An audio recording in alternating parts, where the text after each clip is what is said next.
بسم الله والحمد لله والصلاة والسلام على رسول الله. أيها الإخوة الكرام، السلام عليكم ورحمة الله وبركاته. هذا هو المجلس الثالث من مجالس علم الفرائض بمسجد أبي على الزواوي رحمه الله بالمدينة الجديدة تيزي وزو الجزائر. وصلنا في المجلس السابق إلى النقطة الخامسة. خامسا شرحنا التركة وأحكامها. نبضد ذي الدرس نعدان نشرح ذا شو التركة، هذا شو الأحكام المتعلقة بالتركة. ثلاثة نقطة السادسة. سادسا أركان الميراث. أركان الميراث ثلاثة: الركن الأول المورث، الركن الثاني الوارث، الركن الثالث التركة. ثلاثة تركيزين إكسعى الميراث. ذا شوف تركيز تمزوروث المورث. المورث وين كني يموثن، وين يموثن ذرقاز تمطوث مزي مقر ذميس ذيليس ذفافاس ذيماس ذجيداس ذجديس تمطوثيس ذرقازيس، ياكل احتمالات. يعني المورث هو صاحب التركة أو صاحب الميراث، سواء كان أبا أما بنتا ابنا جدا جدة إلى آخره. الركن الثاني هو الوارث. الوارث معناه هو خليفة المورث الذي يرث ما تركه المورث، أو بالجمع الورثة الذين يخلفون المورث في ماله أو في تركته. الركن ويسين ثاركستي السنة الورثة، يعني اللي زيرتي وقاد يديجا وقاد يديجا، أما ذا الرويس أما ذي مولانيس أما ذي الجذوذيس أما ذا ثماثنيس تيسماثينيس إلى آخره. والركن الثالث هو التركة. التركة المراد بها معناه ما خلفه المورث من تركة بجميع مكوناتها بجميع مشتملاتها التي شرحناها في المجلس السابق. شو المعنى بوال؟ التركة فركستي ثلاثة، يعني أين كنت جا وين يموثن، أما تمورث أما تزمورث أما تحانوت أما ذي ذريمان أما وين نسمى إما العقارات نغ المنقولات نغ الحقوق المالية المحضة. لأن ما يموثيون يجد يعني طلافة يتسالس نسان وياض ذنسيك تسالسني وياض الورثة ينس ذنيثنا لا يسوثرن هذا سنيني ولكن يتولسن فافاثنا نغ جديثنا نغ يماثنا موثن ثورة ذنكني إذ الورثة أقلا غنظلف ذيك أدخلصد أتكسل طلافة يقلن فعروريك يقلن فلاك. الناد الورثة خلفاء. شو المعنى خلفاء؟ ذنيثني يقطفنام كان بابات سني موثن سعان الحق. وطبعا ذا قلنت التفاصيل باش السثرن الديون الثابتة الحالة معنى ثقاد يوضن خاطر ما إلا مازال يوضن لاجل باش يتخلص. مثلا يون يرضلد روايض المستفهامن أثي خلص ذي مثلا 20 مارس 20 مارس 2018 انت يموت ديسمبر 2017 2017 والسثورنا ألمد يوض الوقت الني ألمد يوض الوقت الني خاطر احترم من القواعد يعني المتفق عليها، يعني العقد المتفق عليه. وربي ناد في سورة المائدة يا أيها الذين آمنوا أوفوا بالعقود. أكا ثورة نروح سابعا أسباب القرابة. لأن الحقيقة سببان، يعني ذا شوك الصواظن تريكا سي المورث الوارث سكوين يموثن أروين يدرن نغرو قاد يدرن. لأن ثلاث السبات الحقيقة السبات مزواروث اسميس القرابة، يعني القرابة الدموية. القرابة السبب الأول لانتقال الميراث من المورث إلى الورثة ما هو؟ هو القرابة، أو هي القرابة الدموية، يعني القرابة الرابطة بين المورث والورثة. وهذه القرابة قد تكون قرابة أبوة، أمومة، بنوة، أخوة، عمومة، ذي قريب أري ورثا، إما ذي مولان، ذي الجدود، ذي الدرية، ذات مثلا، ذي لاموم، ذا روبة مثلا، ذا رو لاموم إلى آخره. وكيوك يسمي سن القرابة. أدى التفاصيل إن شاء الله لاحقا. إلا صباثي السنات ذا شوت الزوجية. ما معنى الزوجية؟ معنى عقد الزواج الصحيح الرابط بين الزوج والزوجة. هذا سبب ناقل للميراث من المورث إلى الوارث للدو كونجوان، يعني رجال سمطوث يشاركين عقد الزواج، وين يموثن أثي ورث وايض. الحي أثي ورث الميت. الحي من الزوجين يرث الميت. ولكن إذا لم تكرن تفاصيل منها أنه عقد الزواج لازم يكون عقد زواج صحيح. عقد زواج صحيح سواء كان موثقا أو غير موثق. المعنى يسلع عقداكي يقلن نورقات سمطوث، يا إما سلكواغض سلاك دو مارياج، يا إما نبلا لاك دو مارياج سلفاتيحة كان. أي غرديني غاولاكي خاطر دين تحصان ذي زيك لان وقا ذي زوجين بلا الكواغض، زوجين بلا لاك دو مارياج. سورتو ذي وقت الثورة وكذا وقاد شفانت عندها لان وقاد زوجين بلا كل كاغض. ويصوحها خاطر يروح هذا يسجل العقد الزواج هذا يروح فرنسا، أنا ولا يروح يعني الإدارة الفرنسية يحكم لنا ثمورثنا. الجزائر كانت محتلة، فبالتالي لا يسلم نفسه يتسكر كان فرنسا كان كباطل. لذلك خدمن كان الفاتحة، عقود الزواج الفاتحة، بل حتى بعد الاستقلال لا الوقاد فلاحنا كاكي يزوج وخلاص الفاتحة ثمغرة كل شيء لا الشهود إلى آخره.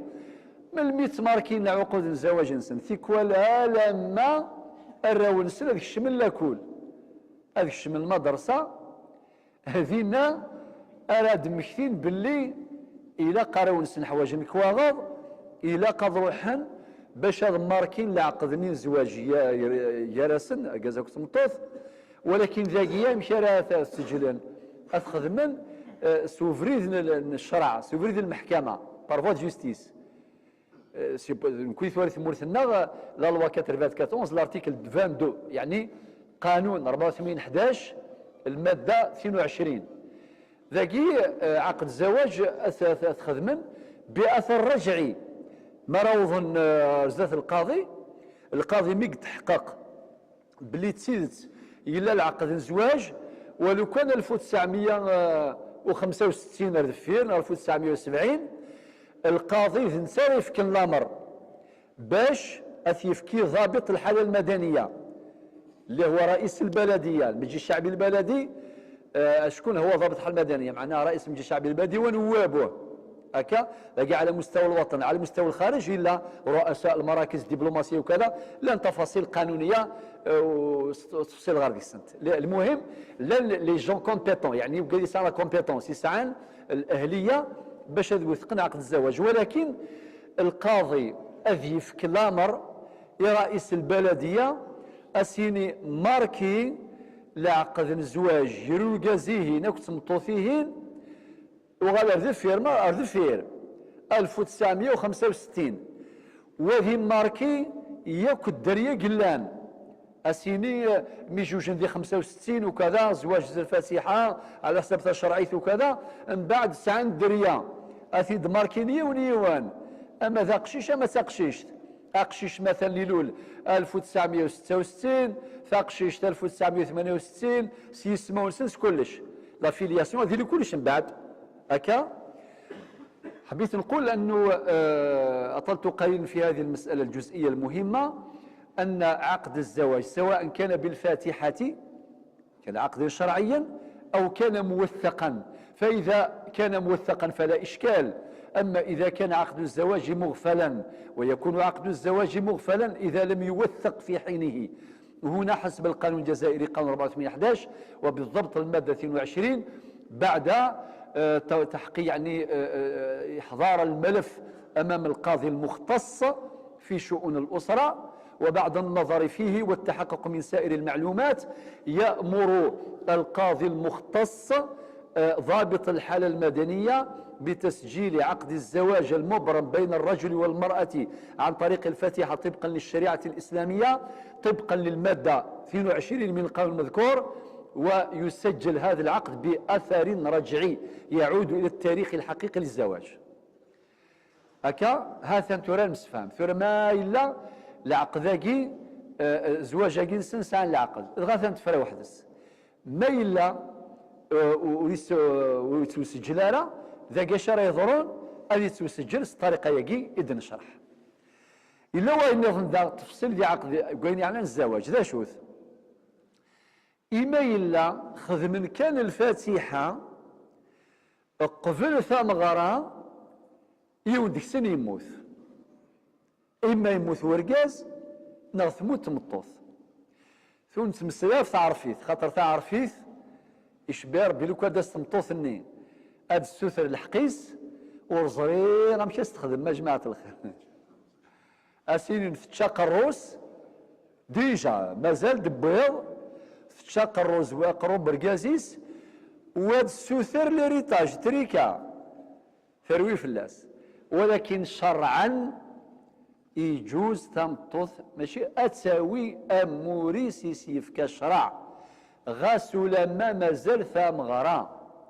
الموت ذك فسر ربي ندوى لكل أجل كتاب صافي تمطوثني لا تلام ولا تؤاخذ إذا تم العقد عقد الزواج بين الرجل والمرأة ولكن أحدهما مات بعد العقد وقبل العرس وقبل البناء فإن الميراث ينتقل من الميت إلى الحي، فالحي منه ما يرث الميت طبقا للشريعة الإسلامية، إلا إذا أبى المستحق الميراث أن يرث أو أن يأخذ حصته من الميراث.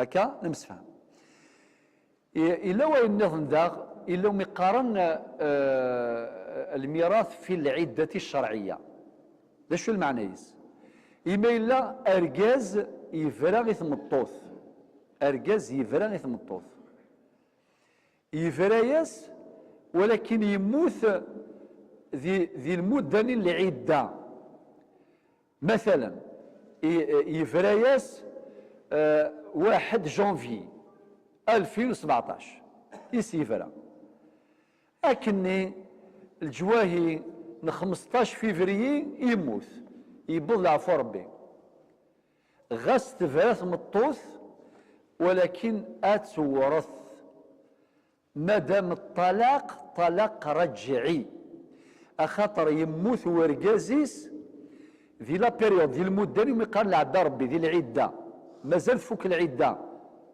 صافي أتورث وإذا لو كانت نتثرى يمثل أتيورث إذا مات أحد الزوجين بعد الطلاق الرجعي وقبل نهاية العدة فالحي منهما يرث الميت. هذا هو المعنى. إما إلا يفريس بعد الفاتحة وقبل العرس أم بعد يموت لا ترث منه شيئا ولو مات بعد دقيقة واحدة.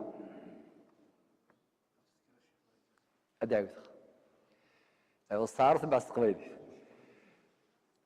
إذا تم العقد بين رجل وامرأة عقد الزواج ثم طلق الرجل زوجته قبل البناء أو قبل العرس وبعد الطلاق مباشرة ولو بدقيقة واحدة مات الزوج فزوجته مطلقته لا ترث منه شيئا.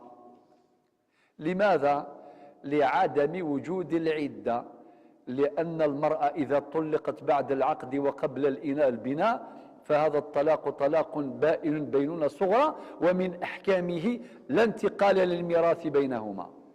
استقبالي ما إلا أرجاز يفرغ ثمطوث من بعد العقد قبل ثمغرة، يفرز قبل ثمغرة. مثلا خذ من الفاتحة أسيشفى نسا على أساس أنه ثمغرة أسيلين بعد قور نتسا يغرى الفاتحة من بعد 1 سمانة 10 أيام يفرز ثمطوثيس.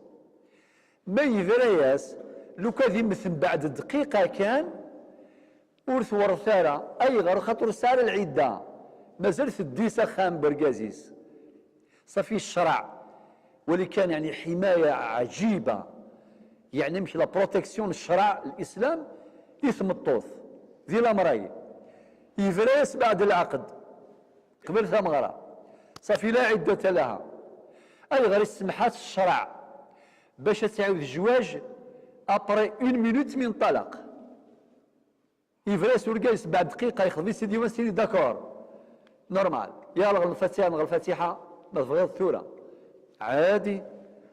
الاسلام حررها تماما لم يقيدها بالعده سينا لا تخرجوا خاطئ. تلاقي فيها ايضا فلسفه وفيها يعني عمق كبير في هذه الاحكام الشرعيه، والاحكام الشرعيه لها اسرار. الأحكام من الشرع سعانة الأسرار هذه منها. إلا وين النظام إما إلا يفرياس طلاق بائن بينونة كبرى،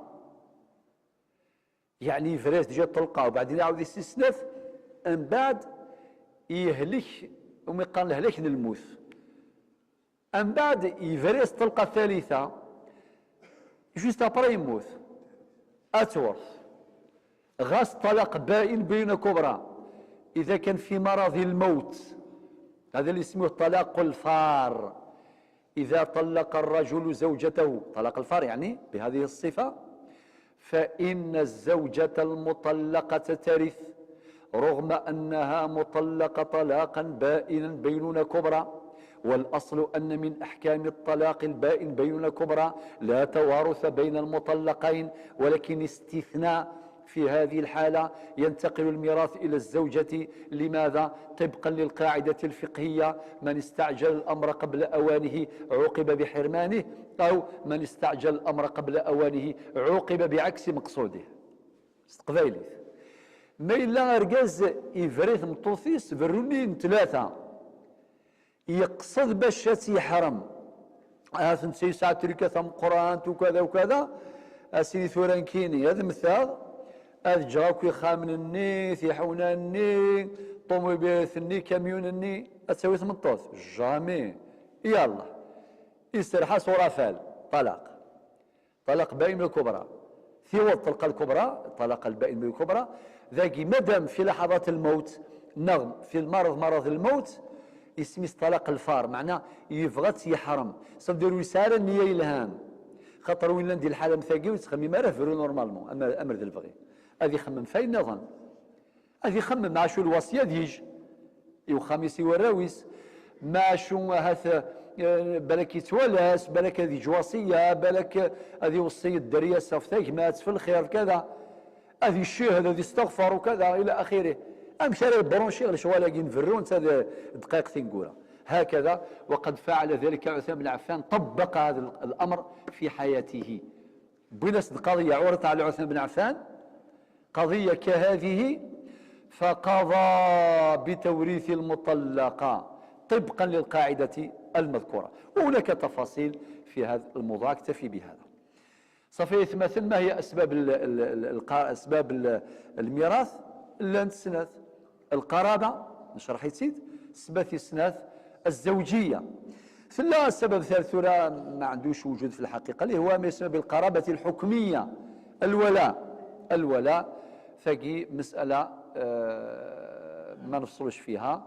حتى القانون تاعنا في المادة 126 يقول أسباب الإرث القرابة والزوجية، ثقي المادة 126 من قانون 84/11، يعني لكود لافامين، قانون تواشلت، قانون الأسرة. ثامنا، شروط الميراث. شروط الميراث لان ثلاثة شروط. الشرط مزوارو موت المورث حقيقة أو حكما. اوكي، هذا هو الشرط الأول، موت المورث حقيقة أو حكما.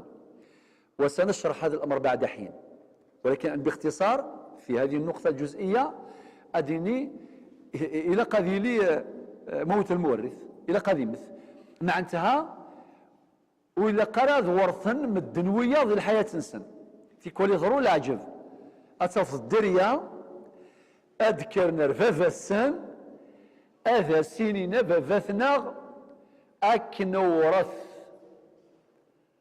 وثيكوا المسكين استجن والو استجن والو أسين كوي ذراوي ثورة مقريث أفضويا تركيه وثيكوا المساكي مغاران يتغاضيثن الحال أسنيني يعجبا أم شريث ورثم إنكدرغ إثو ذرثيو أيث ورثم ويرنا في الحقيقة ونزروا يورثن وايض ماشي دايما الموت ذا مقارنة تمتساثم إزمر ذي مثو مشطوح أشحال مولان إيقورثن الدريان سن. لذلك هذا شرط أساس، موت المورث حقيقة أو حكما. ولا يصح أن يرث الأولاد والدهم مثلا أو والدتهم وهما على قيد الحياة، لا ندري من يموت أولا، فالموت في يد الله ولكل أجل كتاب، وإذا جاء أجلهم لا يستأخرون ساعة ولا يستقدمون، والموت تقرب الكبير كما تقرب الصغير، وتقرب السقيم كما تقرب السليم الصحيح. هذا وقص في مدنة حقيقة معناه قصة نشرحه بعد حين هذا المسألة. الشرط الثاني حياة الوارث إلى قليل الوارث، هو شرط أساس، يعني التحقق من حياة الوارث باش يكون عنده أهلية الخلافة. وهذه الحياة قد تكون أيضا حقيقية وقد تكون حكمية. الآن نشرح الأمرين معا سواء بالمورث ولا الوارث. مرديني موت المورث حقيقة، شو المعنيس؟ المعنيس هذه اللي يموت إما بالمشاهدة نوالث يموت، إما الشهادة الطبية أديش الطبيب الفلاني يموت داين، إما الموت الحكمي. الموت الحكمي يحكم به القاضي عند الحكم بالوفاة على المفقود. مثلا إذا كان شخص ضاع لمدة معينة لا تعرف حياته ولا موته، ما على بالناش، انتظرنا مدة معينة، الفقه له تفاصيل والقوانين لها أيضا فواصل، كما في القانون الجزائري 4 سنوات في الظروف العادية، انتظار مدة 4 سنوات في الظروف العادية، وأكثر من 4 سنوات للظروف الاستثنائية أخذا في الحسبان السلطة التقديرية للقاضي.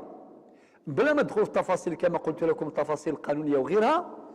فإذا كان خلاص بعد كل ذلك الانتظار يقضي القاضي بالوفاة في حق ذلك المفقود، ولكن دائما هي لا تعتبر وفاة حقيقية ولكن تعتبر وفاة حكمية، يعني بحكم القاضي.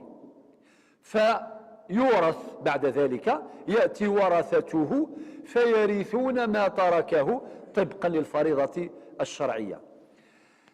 الوفاة الحكمية اشو المعنى؟ الوفاة الحقيقية ما يموت يون ذاتنا ذاين يموت، مسعاش الدليل بلي يموت. الوفاة الحكمية ما يلون يغاب رجعنا سكواس عامين 3 4 ولا شاكو ديفانا راه اوكان سيني دو في. الصراجون كان صراجونا راه اذرف النافير القضية القاضي والقضية ذي والي لا دي ديتاي جوريديك بلا ما نختي كامل، ما إلا الظروف العادية 4 سنوات ما ظروف استثنائية، أما الفيضانات زلزلة ونظر الحرب شو ظران القاضي زمان ديالنا يعني في كاس المشرع القانون القاضي السلطة باش ديالنا أكيد 6 شهور نغاس وكاس نغا عامين أبري هذه يحكم القاضي الوفاة بلا كي الفلاني يموت، ولكن توجو المثني حكمية الحكم للقاضي. أم بعد الورثين ستورثن وثمطوثيس أتخدم العدة. العدة ما هي العدة تمطوث ذاكي؟ هي عدة المتوفى عنها زوجها 4 شهور و10 أيام. معنى كدينا ربي القرآن الكريم يتربصن بأنفسهن 4 أشهر و10. معنى إذا كان الراجل حكم عليه بالوفاة الحكمية زوجته هنا يعني تعتد عدة المتوفى عنها زوجها 4 شهور و10 أيام. ثمطوثيس من بعد الساعة الحقة تاع الزواج بعد ما يفك العدة وبعد بعد صدور الحكم، بعد صدور الحكم أسرنو 4 شهور و10 أيام. ماذا الورثة بمجرد صدور الحكم ذينا السفغ الفريضة أذورثنا كوين ديجا أثورثن على حساب الفريضة الشرعية. ثورة نغال حياة الوارث الناد حقيقة أو حكما، التحقق من حياة الوارث حقيقة أو حكما. كيف نتأكد أو نتحقق من حياة الوارث؟ عن طريق المشاهدة. مات شخص وترك ورثته فورثته معلوم. وأما بالنسبة للحياة الحكمية يتعلق الأمر بصنفين بالأجنة والمفقودين. الجنين حياته حكمية، بمعنى واحد مات وترك زوجته حاملا، كيفاش نديرو؟ حنا نديرو الفريضة للأحياء اللي شفناهم، ونزيدو ناخذ في الحسبان هذاك الجنين اللي في بطن يماه، ولكن حياته حياة حكمية ماشي حياة حقيقية. خاطر نستصحب حياته لأنه مشروع إنسان سيأتي بعد شهر أو شهرين أو 3 أشهر لا ندري، ولكن بشرط أن تظهر عليه علامة من علامات الحياة. شو المعنى بوال؟ ما يموت ورقاز يجا ثمطوثيس ستاذيست ما نخدم الفريضة أنفك الحقوق وقاذ النية كل ساعة الراويس يماز باباس وكذا مما الجنين اللوفاني قلاني ثابوط نتمطوثيس أسنف كموريس أسنف كالحقيس يرنا نخدم لي بروبابيليتي الاحتمالات. خاطر شو قال نقول عبوض نتمطوثين ونزرارة بالك ذا قشيش بالك تقشيشت بالك السين وراش بالك سنت قشيشين بالك ذا قشيشك تقشيشت ذا قال خدمة تصل زوبيراسيون سي بور سا نحواج طابلو نحواج الحوايج لي مويان باش هذا نستفهم سي دي بروبابيليتي. وكي قرنس الميراث بالتقدير ويزمر الديني يولي كوغرافيس الفريكين الساويل روح كلشي الساويل يبارك تسي الغلطه شنوك الاحتمال. لذلك الموثق المفتي النوتير الموثق الى قاضي ذاك يحرش ولا قاضي توكلخ يزماس داويني كوغرافيسين تقشيش جاس كالحق تقشيش هذه فضو تريكا ابار دي فادا قشيش من بعد في كل ماذا ترسو كانوا غنتي دا يهضروا المشاكل لا شحال يقدر عندنا نظن ينزل عندنا نظن اسيس نضد ذا قشيش نبدا تروسو بقشيش فغا قشيش انا انسيدون دبلوماتيك بالكم زمر هذه واكي. ولكن دا كيف غادي باللي الجنين كذا ما يولد الى قديلا الحي خاطر مثل ميكا تاع بوط قماس جايه ساموريس ولكن من بعد أنا رجل كوني ألا ما ديلول إلى قد فان فلاس علامة من علامات الحياة، ولو كان ذي سوغ نغا أذي حركة فوسيس نغا ديضص يضحك، المهم تبان فلاس علامة من علامات الحياة، ولو كان مباشرة أبري اون مينوت هذه يمثل هذه يورث، هذه يورث وثورث وياه، ثم نخدم الفريضة، ثلاث الفريضات يوث الفريضة إيريتي وارث، أبري اون مينوت نعيوز الفريضة النظام أثنى نسى مورث، سبحان الله. والشيء ذي الشريعة كلها ولا شيء ثند النظام أين مسلمك ولا شيء ذي القوانين النظنياك، لا ذي قانون حمورابي ولا ذي الألواح الاثنى عشر ولا ذي الفلسفة الفينيقية ولا ذي الفلسفة الإغريقية اليونانية عند إلى سقراط أرسطو أفلاطون عند كلني مقران والو سوى ذي الشرع الربي يقلا باش نزر وجه الإعجاز ذي الشريعة من ربي سبحانه عز وجل. أثناء مسفهم ثورة الحالة الثانية الصنف الثاني اللي هو ميراث المفقود. إما إلا سمحتي ثوا شولت لان أرقاز تمطوث الراونسن يول سكوارا شني يغاب ونزرا دايلا أو كان سيدو فيها ولاش من بعد يموت باباس نكونوا نزرارة ما يتعيشي نبغي يموت. ذاش نخدم ذاكي نخدم الفريضة أثيد نسدو نخدم الحقيقة زوج فرايض يوث الفريضة اسميس على فرض الحياة يوث على فرض الممات نخدم دو بروبابيليتي زوج يوث أماكن يموت أماكن يموت أي غرب باش أسنجا موريس أسنج ثمورث أسنج ذريم أسنج كلش خاطر لو كان دينيون مثلا أكينا والدي أنفضو كان كلانا غن بعد ميديو غار ذيك مثلا غاسنفك الحقيس أو خاطي إزمر مثلا غا قد يغال بعد سكواسن غا عامين أبريمي دي تشور ثابورث كي قانص قبايلي في تشور ثابورث يغالد مرحبا لا سلامة أثن خبر أسيني باباك يموت ذي الغيابي أديني إيموري وان دايلا أمشي سنيني أسنيني نحس فيك تموفض عليك نور ذاكي أدنو غالا ما تماشاوت سن 4 سنين أدنو غالا ما تماشاوت سن 4 سنين 4 سنين الظروف العادية نغاش 4 سنين الظروف الاستثنائية ثم ذاكي القاضي خاطر يسمى القاضي ميخدم لونكات أكيني يفقد يون الخضار وقيلا ولانت ذي تونس يفقد كان وقيلا أكيني حبس مادام إلا وقيلا أو كنا نص شهور يلا نافذ. من بعد السفارة الجزائرية لندي بروسيدور جوديسيير يعني على مستوى تونس أذناثين يعني رسميا وشعبيا أذناثين ياك، ولكن ما إلا تقوسين عامين كذا خاطي أسن جاموريس نيغاوند لو كان من جاي ساموريس ميديو غير مرحبا أثن أسيني فابثنا غيموتي الغيابيك فلاسي عفو ربي أثنا موري خاويث غادي يفرح كي يعطيكم الصحة يموت سمارة يموت يحسف مارة ويحسف مارة موثق.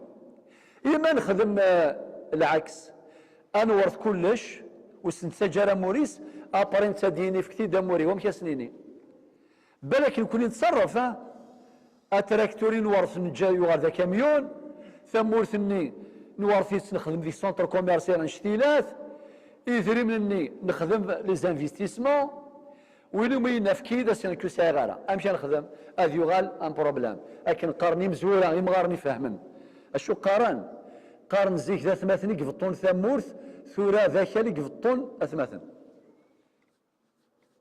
يبقى الرساله مازال زيك ثماثن فطون اكل ثورا ذاك اللي قفطون اثماثن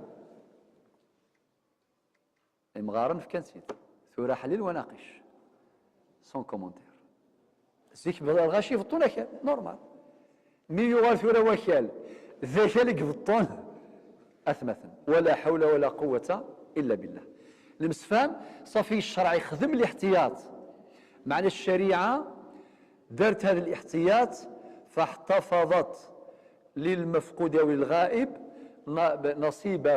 نصيبه ألم إلى غاية التحقق من حياته، ما إلا يغاد مرحبا، وإذا كان مات نعيد تقسيم على حسب الاحتمال اللي درناه. الفريضة ديجا توجد.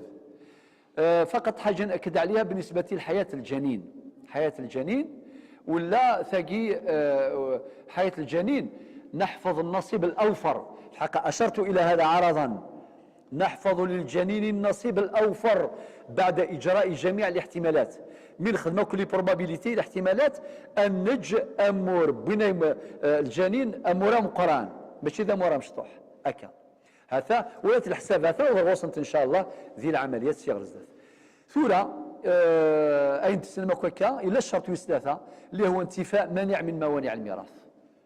غاسل لا الشرط الأول الشرط الثاني، ولكن قبل الشرط الثالث انتفاء موانع الميراث سنشرحها الآن. ولكن في حاجة أخرى مهمة جدا، إذا مات المورث الأب مع الابن في حادث واحد من يرث منهما الآخر؟ لا أحد يرث منهما الآخر. أنا ما إلا ذا فاس ذميس على كل حال لا سمح الله لا قدر الله موثن ذكيو الحادث، إما غرق نيسين نغذي لاكسيدان يسين البعيد، ولكن مون زرارة وكيموت ندم زوارو. إذا لم نتأكد من مات أولا خاطر ما إلا لن الشهودة أكينين نفاد بعيد لاكسيدا وكيموت والسينارة أبري اون مينوت يموت وايض بعد دقيقة نكون مشان نخدم وين كنين يموتن ذوي السين ذوين راه يورث وين يموت ندم زوارو. عملية شرعية منطقية دقيقة.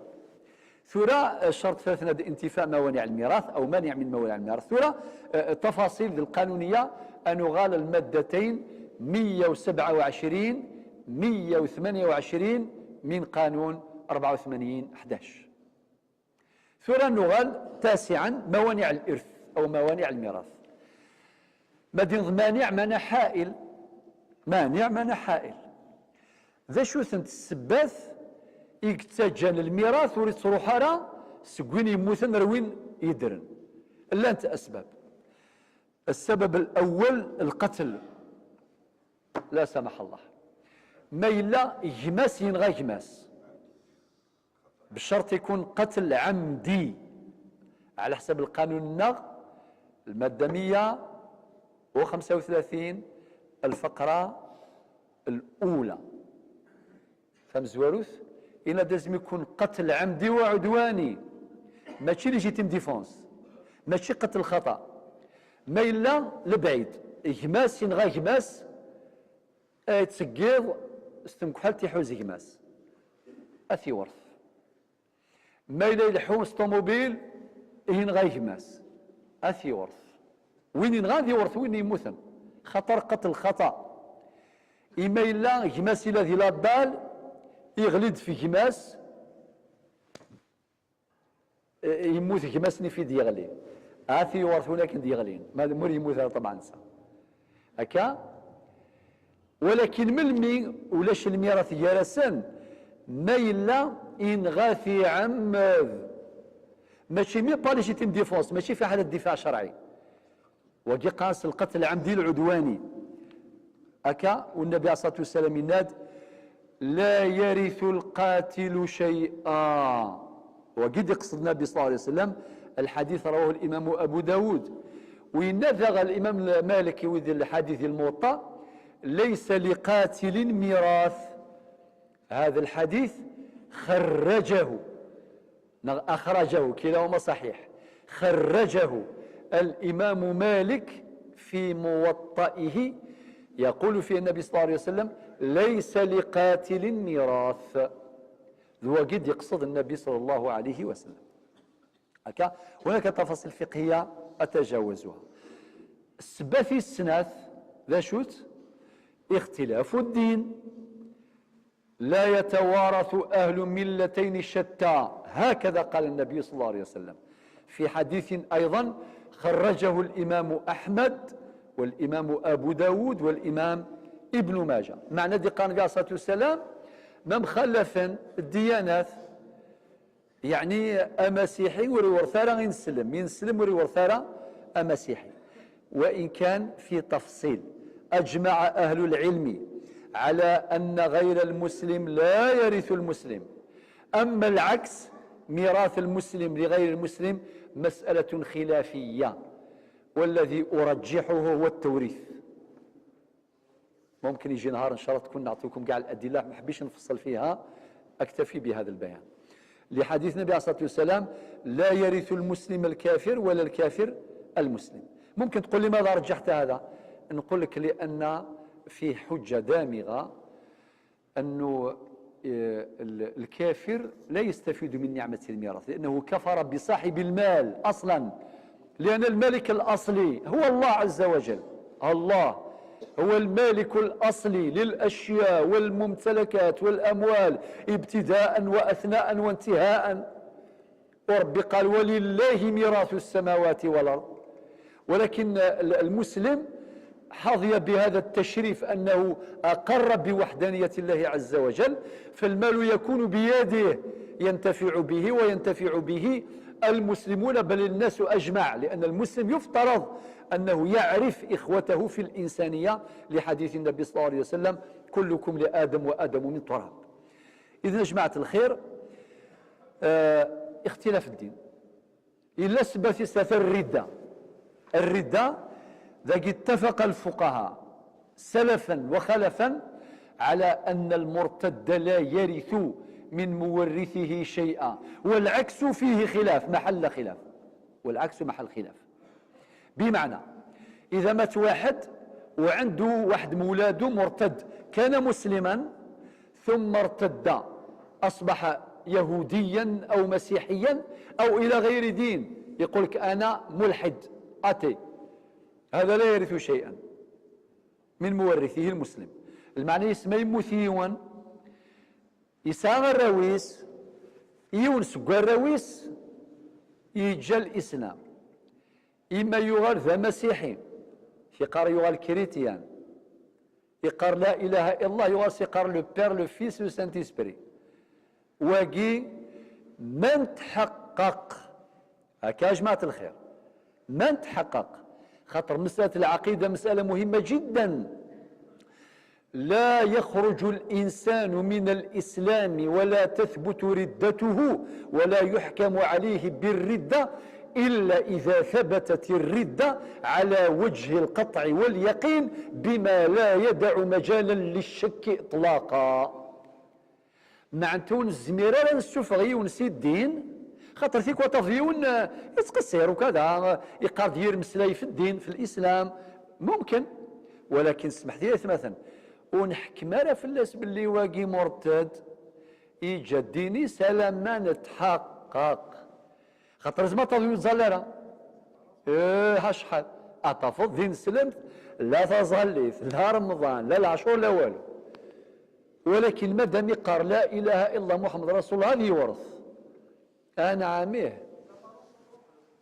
المهم يكون ديني لا إله إلا الله محمد رسول الله، ما يند كان لا إله إلا محمد رسول الله الزراثة كيتشهد الباقي يكون يخدم يرث ربي سبحانه، ولكن الميراث هذا يروح ما إلا الردة يقني غدم مما إلا يفقد كران تمثال يظهر أنه واقيلا وريف كرازالي الدين غاشو سمحتي ذاك يسعى المعصية يخدم المعاصي يرزق رباتي حاسب رباتي حاسبا ماشي ذي نكوني دورنا الدعوة نكوني دعاة ولسنا قضاة.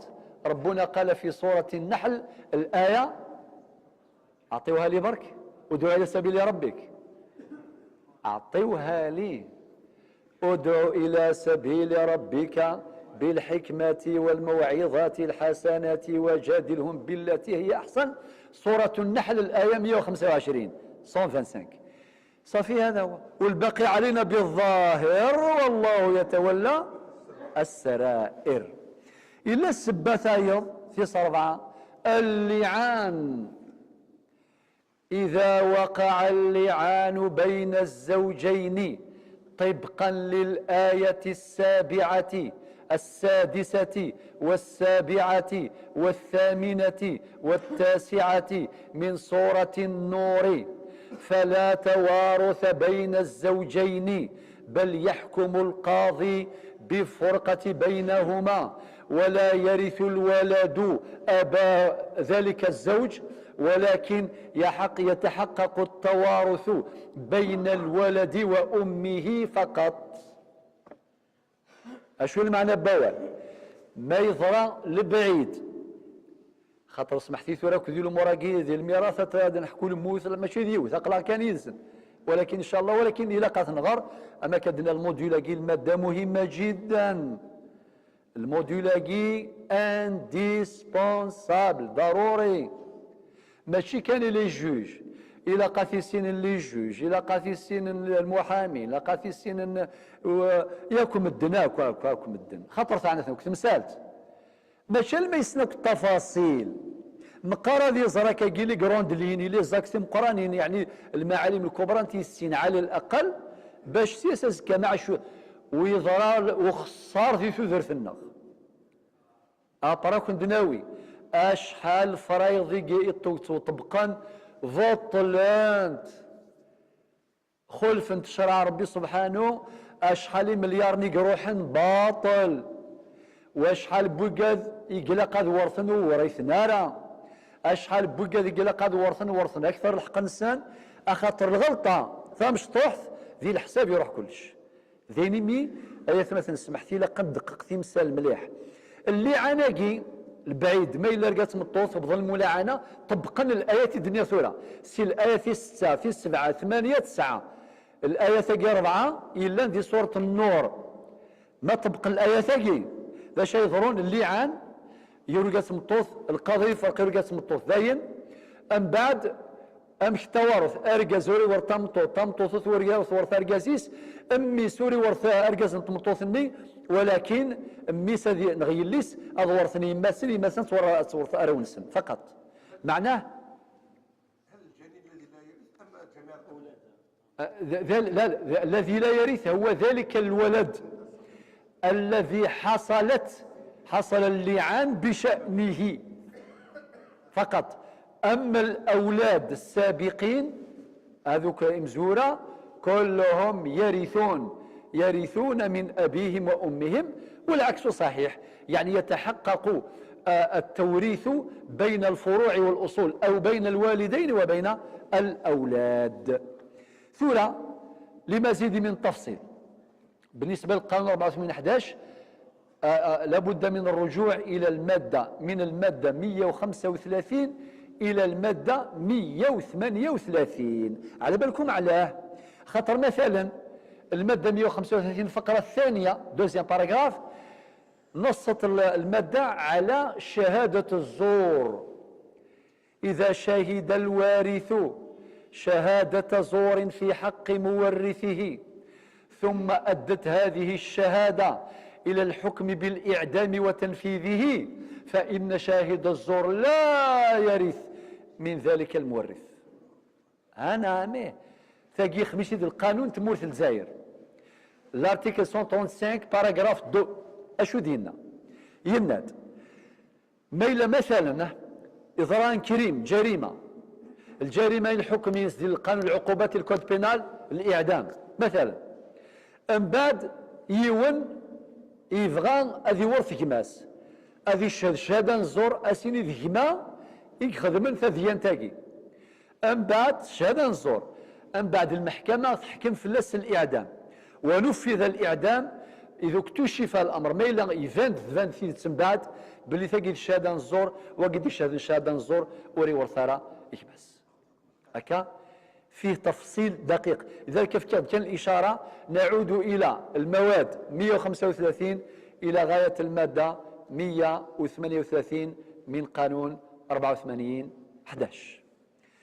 ثلاث عاشرا النقطة الأخيرة في مجلس اليوم عاشرا أصناف الورثة لان ثلاثة ألف باء جيم ألف أصحاب الفروض باء العصبات، جيم ذو الأرحام. أنفذوا الساقيب أصحاب الفروض.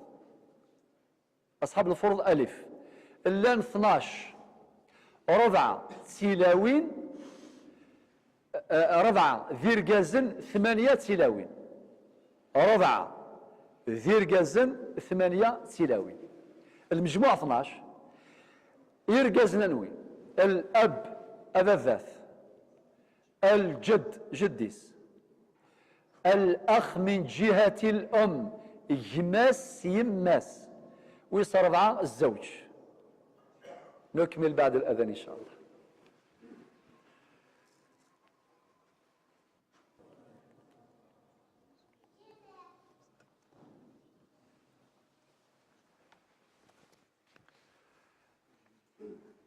إذن أصحاب الفروض 12 نوع، 4 من الذكور 8 من الإناث. الذكور الأب باباس، الجد جديس، الأخ من جهة الأم، غير اختصار الأخ لأم يعني إجماس سيماس، أك ذا الزوج يعني مثمت مطوث جدر قازيس.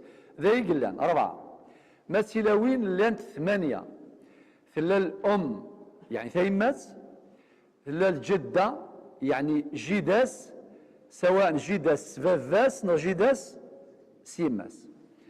3 ثلا يليس، 4 يعني البنت، من بعد بنت الابن يليس نميس. 5 الزوجة وين يموتين جا تمطوثيس. 6 الأخت الشقيقة والتماس تشقيق. 7 والتماس فافاس الأخت من جهة الأب. 8 والتماس سيماس يعني الأخت من جهة الأم. وسيأتي البيان في الدرس في المجلس القادم إن شاء الله وقدر. والسلام عليكم ورحمة الله.